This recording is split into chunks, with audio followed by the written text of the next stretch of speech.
Step awalnya bagaimana menyikapi ujian dalam kehidupan. Itu dulu. Nanti baru ke detil apakah seperti Nabi Ayub atau Zakaria itu kan pertanyaannya. Al-Baqarah ayat 155 sampai 157 Allah sampaikan gini. Walanabluwannakum bisyai'. Di situ pakai la sebagai taukid. Lalu pakai nunnya ta'zim. Tadi kita bahas waktu subuh.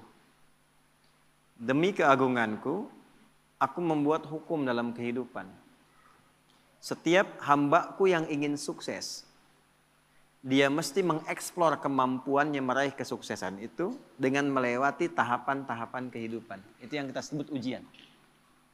Sebab kalau tidak diuji, tidak mungkin kita bisa meraih apa yang kita harapkan. Anak-anak mau jalan kan latihan dulu. Mau bicara latihan dulu. Anak sekolah lulus latihan dulu. Itu hukum kehidupan. Dengan berlatih itu semua potensi di diri kita hidup. Itulah adilnya Allah. Kalau nggak dibegitukan, ini nggak kuat nih. Kaki nggak kuat jalan. Tangan nggak berfungsi. Otak nggak berfungsi. Dibuat sistem kehidupan kita itu berjalan. Lewat apa? Ujian.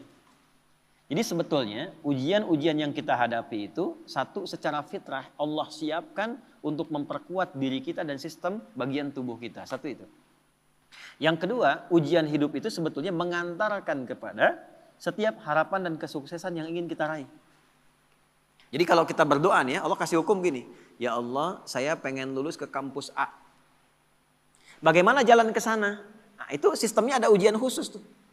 Ini yang dipelajari. Kamu tingkatkan belajarnya begini, ya, spend waktunya seperti ini, atur waktunya begini, yang dipelajari begini, mekanismenya diberikan instrumennya kepada kita. Otaknya dikasih, jalannya dikasih, pikirannya dikasih, hidup semua itu. Jadi kalau cuman pengen lulus tapi nggak ikut sistem ini, nggak akan masuk. Saya ya? Nanti sama semuanya. Yang pengen pintar ada jalannya, yang pengen kerja ada, yang pengen sukses ada, dibuat sistem seperti itu sehingga sibgoh kehidupan dunia kita untuk tatanan kehidupan ini semua hidup. Ya, ide muncul, pembangunan muncul, kreativitas muncul. Maka Allah sampaikan, walanabluwannakum bisyai'. Semua orang yang hidup, yang ingin mengharapkan sukses, ingin berhasil, pasti akan melampaui dan melewati ujian-ujian dalam kehidupan. Contohnya apa? Kegelisahan. Ju', rasa lapar. Bisa diartikan aset yang berkurang. Ya, naik turun dalam kehidupan. Kemudian naqsi minan amwal, yang tadinya naik, matang, turun. Ya, itu diuji itu supaya apa? Ada dua tuh. Ya, satu supaya kemampuan potensi kita itu hidup lagi. Kalau nggak gitu nggak keluar ide-ide kita itu. Nggak keluar kemampuan kita. Makanya uniknya perusahaan-perusahaan hebat kadang-kadang bikin studi, bikin masalah. Coba cari perusahaan besar itu. Kadang-kadang bikin masalah dulu nyelesain sendiri. Supaya apa? Muncul ide baru. Nah, Allah sudah bikin fitrah dalam hidup. Diciptakan itu supaya semua potensi kita keluar. Yang kedua, sebetulnya jawaban dari doa kita. Nggak ada satupun ujian kecuali sesuai dengan permintaan kita. Itu adilnya Allah. La yukallifullahu nafsan illa usaha. Allah nggak mungkin nguji kecuali sesuai kemampuan yang jadi kebutuhan kita. Apa butuhnya, apa pengennya, sesuai sifat ujiannya. Jadi kalau Anda sekarang mengalami masalah, sebetulnya masalah itu disiapkan oleh Allah untuk mewujudkan doa-doa kita. Harapannya pengen apa, ini ujiannya. Dan kita mampu melakukan itu. Ya, makanya tadi di surat Al-Insyirah waktu subuh kita bahas itu harus optimis. Begitu diuji, yakin saya bisa. Karena nggak mungkin Allah titipkan kalau tidak mampu menjalaninya. Jadi jangan pernah kita mencela satu persoalan hidup yang diujikan. Karena sesungguhnya ujian itu hasil dari permintaan kita sendiri. Saya pengen nikah ya Allah, tentukan tanggal sekian. Dikirim, ya, lewatin ini nih. Ya, nah ujian yang diberikan kepada Razik itu tidak akan diberikan kepada Fauzi. Gak akan sama ujiannya. Yang satu pengen lulus ujian, kampus pengen cepat wisuda. Yang satu pengen wisuda anak orang. Ya kan? Nah itu ujiannya beda. Gak akan sama. Masalahnya pun beda. Jadi ketika melewati masalah itu sebetulnya ingin mengabulkan doa yang diminta. Nah, jadi jangan pernah menyalahkan masalah. Gara-gara ini nih saya begini. Tidak, nanti hikmahnya datang belakangan. Nah ilmu hikmah itu mahal. Hikmah itu tingkat ilmu tertinggi. Kalau belum paham, yakini dulu, lewatin dulu, baru nanti hikmah datang belakangan. Nah sekarang baru kita masuk mas. Sebelum ke Nabi Zakaria dan Nabi Ayub tadi, bagaimana menyelesaikannya? Ya, Allah kasih contoh dulu, nanti kamu kegelisahan pasti ada. Ya, lapar itu ada, gitu kan? Kemudian ujian berkurang harta, kadang naik kadang turun ada gitu. Dikurangin dulu nih supaya kreativitas muncul, nanti diakumulasikan lagi. Ya, kalau nggak begitu nggak akan kreatif. Wal anfus sakit, capek, lelah, ada tetangga, kerabat meninggal, keluarga dan sebagainya, supaya belajar dari kebaikan dia. Ya, selalu ada hikmah. Nah, ujungnya apa? Ada watsamarat. Nah, ini kurang tepat menurut saya diartikan di terjemahan. Watsamarat diartikan dan bebuahan. Kalau begitu sifat keadilan Allah kurang sempurna, naudzubillah. Karena yang diuji tukang buah saja. Tukang sayur enggak, tukang boneka enggak gitu kan. Nah, samarat di situ pakai ilmu balaghah bacanya, pakai kinayah. Kalau kita nanam sesuatu kan yang pengen buahnya. Tapi kan tanam dari benih, tumbuh, dirawat. Begitu besoknya mau panen, mangga, malam-malam diambil orang. Anda ikut tender, sudah memenuhi kualifikasi, begitu mau dihasilkan, diserobot orang. Ada ya? Wabasyiris sabirin. Nah, konsep umumnya Allah sampaikan, berbahagialah orang yang sabar. Itu konsep umum. Jadi kalau sedang menerima persoalan, dihadapi, terima dulu dengan sabar. Sabar itu apa? Bukan diam. Teruskan. Ya. Alladzina idza asabathum musibah. Yang kalau dia ditimpa dengan apa yang dia inginkan itu, nah itu musibah tuh. Ya, musibah. Saya pengen pesantren dikasih sama Allah, ini musibah. Jadi musibah itu nggak harus selalu buruk, tidak. Baik. Anda pun datang ke sini bagi saya musibah.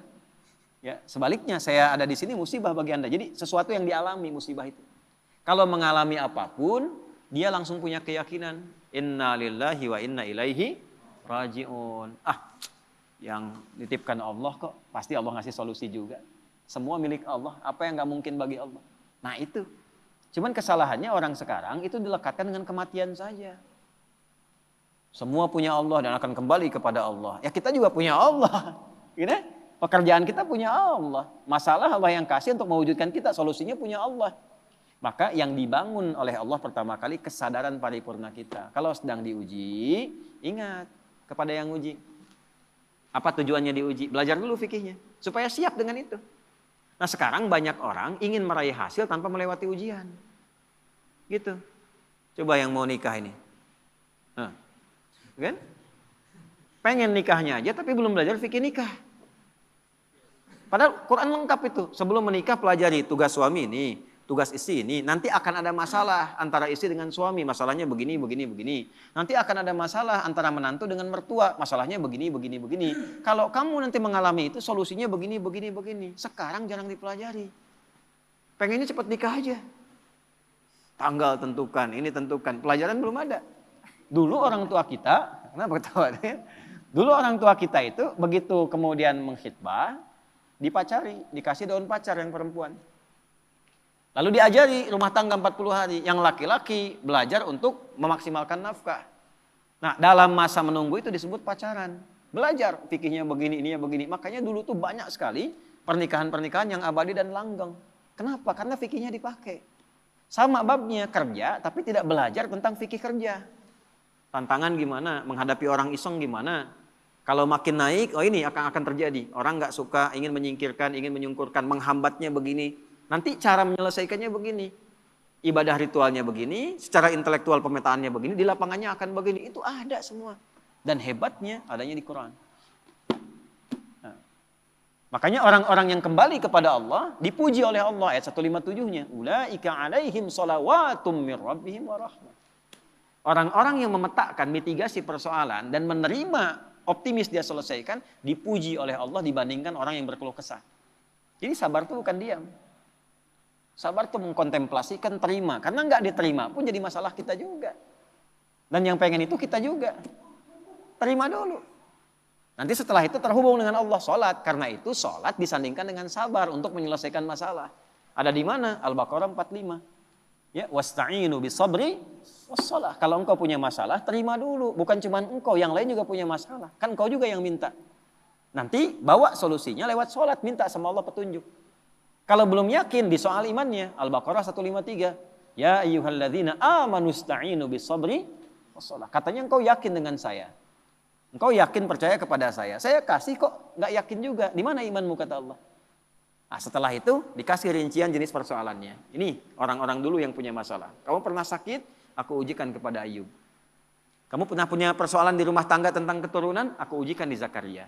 Muncullah pertanyaan Anda tadi, apakah harus seperti Nabi Ayub atau seperti Nabi Zakaria? Balik ditanyakan sifat masalahnya apa? Karena Allah turunkan kisah-kisah itu untuk memberikan detil kepada Nabi Muhammad. Kalau sakitmu ringan Muhammad SAW. Lagi kerja sakit diuji nih. Capek, batuk, pilek, apa. Nih Nabi Ibrahim pernah begitu.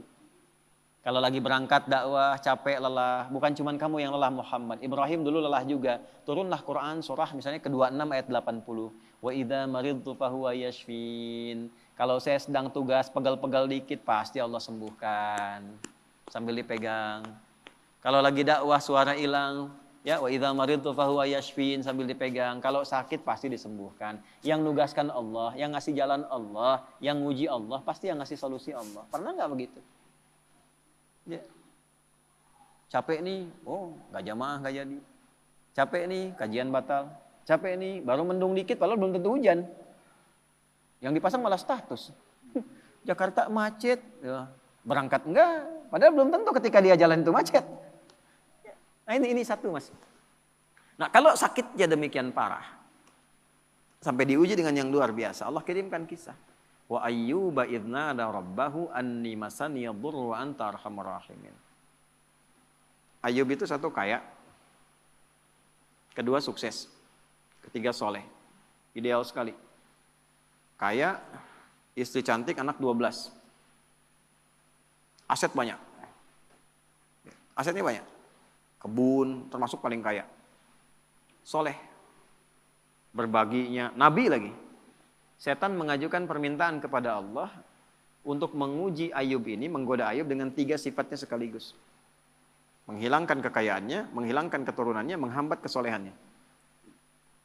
Tapi diizinkan oleh Allah untuk memberikan satu hikmah dan petunjuk kepada umat di masa depan. Kalau diuji dengan yang seperti ini, zikirnya begini.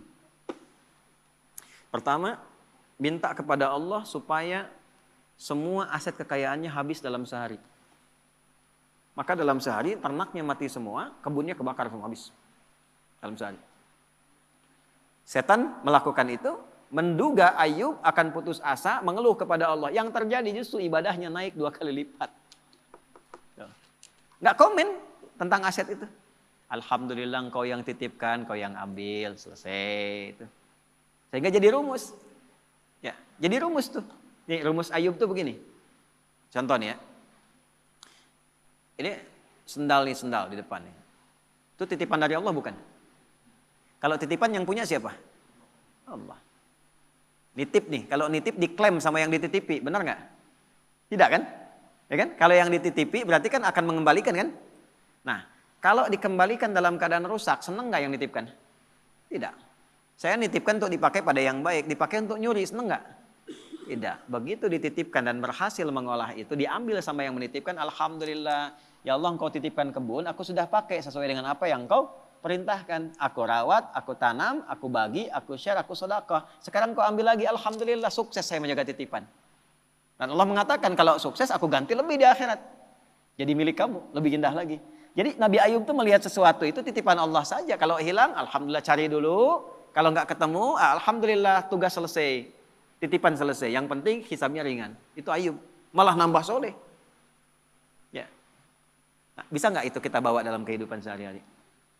Ya, makanya kata Nabi, ajaban li amril mu'min, orang beriman tuh sempurna mengagumkan perkaranya. Kalau dapat kesuksesan dia bersyukur, jadi nggak berlebihan. Allah juga yang nitipkan kok. Kalau diuji dengan persoalan dia bersabar, yang punya Allah juga kok. Gitu. Jadi sama aja antara ada dengan tiada, sama aja. Dinikmati aja. Nah, dalam menjalani itu butuh penyesuaian. Disitulah ada pahala. Ya. Kalau nggak ada ujian, nggak ada pahala. Nggak ada pahala. Nggak tahu caranya kita berdoa, berkeluh kesah, minta dan sebagainya. Jadi saya kembali kepada awal ketika Anda bertanya tentang sikap Nabi Ayub. Secara konseptual dari Al-Quran yang pertama kali adalah satu. Jika dihadapkan pada ujian kekayaan, ini yang harus dilakukan. Kalau jatuh pun begini caranya. Kalau sedang maju di atas bersyukur. Jangan terlalu angkuh, jangan sombong dan sebagainya. Karena kapan-kapan Allah bisa ambil, itu loh hikmahnya. Kalau diambil pun jangan banyak disesali. Toh yang punya bukan kita kok. Ya, belajar sama tukang parkir. Datang mobil beda-beda biasa aja. Ya, nggak ada tukang parkir begitu Alphard pergi langsung marah katanya, woi ngapain diambil? Nggak ada, biasa aja. Gitu. Nggak ada bangga sampai selfie dengan mobil orang gitu, biasa aja. Dapat titipan begitu waktunya diambil pulang selesai. Itu problemnya kadang-kadang Nah, ngajinya nggak sampai ke situ. Fikih syukurnya banyak, fikih sabarnya nggak dipelajari. Itu satu. Yang kedua, begitu naik meningkat, ya Allah minta anaknya meninggal dalam sehari semua. Diuji meninggal semua sehari, Pak. 12 sih. Dikira akan down. Ternyata naik 2 kali lipat. Berarti udah 4 kali lipat dari sebelumnya. Tinggal yang terakhir, ya Allah kok masih naik nih. Bikin sakit ya Allah. Saya minta ngajukan yang terakhir sakit. Yang sakitnya tidak pernah dialami oleh orang sebelumnya, gak akan dirasakan oleh orang setelahnya. Ya. Istrinya datang mengatakan, Pak, kenapa nggak memohon pada Allah sembuh? Ditanya balik, kita itu senang, sehat, syukur berapa lama? Dijawab kurang lebih 20 tahun. Ada riwayat mengatakan 70 tahun. Sekarang diuji dengan hilang ini, ujian sabar dan saya sakit berapa lama? Ada riwayat mengatakan 7 tahun, ada riwayat mengatakan ya, sekian belas tahun. Kata Ayub begini, nanti aja kalau ujian sabarnya sudah sama dengan ujian syukur, baru saya minta sama Allah. Malu dikasih 20 tahun senang, kaya, baik, kan? Tapi baru dikasih masih 15 tahun, 7 tahun dalam riwayat sebagian mengatakan, baru dikasih segini kita sudah mengeluh. Entar aja kalau sabarnya udah sama dengan syukur sehingga seimbang. Tapi ketika sakitnya sudah mengganggu beliau untuk melaksanakan rutinitas ibadahnya. Tadinya masih bisa bangun, sekarang sakitnya sudah nggak bisa menahan berdirinya. Sholatnya sudah susah dan sebagainya. Baru Ayub minta kepada Allah. Dibukalah dengan fathah, bukan dengan dhammah. Kita tahu yang ngaji nahwu, setiap kalimat dalam bahasa Arab digunakan dhammah di awalnya, namanya mubtada. Tapi khusus ayat ini pakai fathah. Wa ayyuba, bukan wa ayyubu. Fathah itu membuka sesuatu sebagai inspirasi. Wa ayyuba, dan aku buka kisah Ayub sebagai inspirasi untukmu. Kalau engkau mengalami persoalan yang sama, lakukan seperti Ayub menjalaninya. Idznada rabbahu anni masani yadurru wa anta arhamur rahimin. Ketika Ayub bermohon kepada Allah kesembuhan untuk ibadahnya, bukan sekadar sembuhnya. Anda sakit berobat ke dokter. Pengen sembuh atau pengen dekat sama Allah? Beda tuh. Ya, saya sakit nih. Diberi sakit oleh Allah nih, minta sembuh. Semua orang minta sembuh yang sakit. Tapi jarang ada yang minta sembuh untuk meningkatkan ibadahnya kepada Allah. Ya Allah, saya pengen sehat supaya tahajud. Ya Allah, saya pengen sehat supaya pengen baca Al-Quran. Tarik ke situ. Nah, ketika ditarik ke aspek ibadah, apa yang terjadi? Ya. Dan kalimatnya indah. Wa anta arhamur rahimin. Ya Allah, aku pengen meningkatkan ibadah kepadamu, tapi penyakit ini menghambat, sedangkan kau yang paling sayang kepadaku. Kalau dengan yang paling sayang tidak mengabulkan, kepada siapa lagi aku mesti minta? Itu pakai fa, subuh tadi kita belajar. Fastajabna, nggak pakai jeda, langsung dijawab. Fastajabna lahu. Kami langsung jawab. Fakashafna ma bihi min dur. Yang hilang-hilang, yang terasa sakit, habis semua, diselesaikan. Yang paling menarik, wa atainahu wa ahlahu mithlahum ma'ahu. Kami balikan lagi keluarga yang tadinya hilang. Tadi kan 12 anak itu meninggal dalam sehari kan? Tiba-tiba begitu sembuh, berhubungan lagi dengan istrinya hamil lagi, begitu hamil kembar 12 kali hamil, jadi 24. Yang tadinya 12 meninggal, sekarang lahir baru anak 24. Tuh, Zik, 24 tuh. Ya. Setelah itu apa? Karena Ayub ini dikenal dermawan, bagus, suka berbagi, maka orang viral, Ayub sudah sembuh, datanglah nengok. Datang itu bawa sesuatu. Ada yang datang bawa hasil kebun, datang mau nyerahkan, kaya lagi 2 kali lipat dari sebelumnya lagi. Dan ditutup dengan kalimat ujungnya, wa dzikra lil abidin. Kami tidak khususkan ini untuk Ayub, tapi bagi setiap hamba kamu yang punya persoalan serupa, lakukan zikirnya Ayub. Ujiannya apa? Sakit. Ujian harta. Sedang turun, omset dan sebagainya. Ya kan? Atau dengan hal tadi yang disebutkan, maka zikir Ayub bacakan. Apa zikirnya? Ya? Anni masani yadurru wa anta arhamur rahimin. Itu. Jelas ya? Oke. Zakaria berbeda. Zakaria ujiannya di rumah tangga, istri divonis tidak mungkin punya keturunan. Wa imra'ati aqir. Istriku divonis, menopause dan mandul. Secara medis gak mungkin. Maka apa yang dilakukan? Membangun pendekatan kepada Allah, sholat. Ya, tapi kalimatnya indah. Rabbila tadharni fardan wa anta khairul warithin. Ya Allah, jangan biarkan aku sendiri untuk memperjuangkan risalah dakwah ini. Aku pengen ada penerus, aku pengen punya keturunan. Itu bukan sekedar punya anak, ya Allah. Supaya ada legasi dakwahku yang diteruskan oleh anak-anakku. Gak berhenti memperbaiki masyarakat itu. Ya itu kuncinya. Kalau cuma pengen punya keturunan, yang lain minta banyak. Tarik ke unsur ibadah. Tarik. Engkau yang paling sayang padaku ya Allah, aku tidak putus berdoa kepadamu dari mulai aku kuat sampai fisikku letih, sampai rambutku memutih. Ada orang minta di depan 5 menit tuh. Pak Ustadz, Pak Masuri, tolong Pak Masuri. 5 menit, dikasih nggak?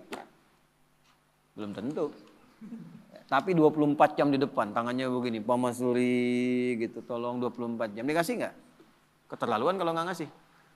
Ya kan? Allah punya sifat Rahman dan Rahim.